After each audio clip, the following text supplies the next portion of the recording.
Mais quelques bagages qui capable changer centre bouboune yon fille, qui ka modifier centre bouboune. Si fille ça, li a utilisé de l'eau vaginale souvent. L'aime dit de l'eau vaginale pour fille pas comprendre yo, ça nous de l'eau toilette là. Tout petit bouteille ou ap vendre dans la rue, t'es tout chaud. Ou besoin serrer bouboune, ou besoin pour bouboune nou, pas connait qui sauve les, en pile moun utiliser dans des bouboune yo ka serrer.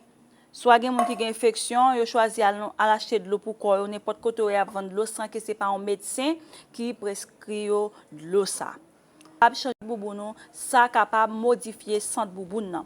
L'autre bagage encore qui ka changer centre bouboune, les gen présence sperme dans bouboune nan. Sou fait ça fait bagay, bouboune nan gen sperme là-dedans, eh bien, il pas gen centre bouboune, la vinn genyen centre sperme nan. Fait centre bouboune nou changer. L'autre bagay qui ka changer centre bouboune nan, ou bouboune nan pa gen centre bouboune ou el gon l'autre centre, les enceinte ça ka changer centre bouboune nan, les ou gen règle centre bouboune nan capable changer, OK?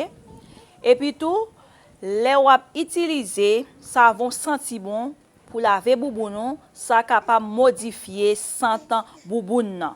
Et puis yon infection tout sou prend fait bagay ça ka vinn changer centre bouboune nan. Bouboune nan de pour appeler de utiliser de l'eau toilette sans que c'est pas docteur prescrit. Ou marcher fait bagay sans capote, OK, ou pas jambe protéger tête ou fait bagay à plusieurs monde sans capote, ou capable d'une pour infection, OK.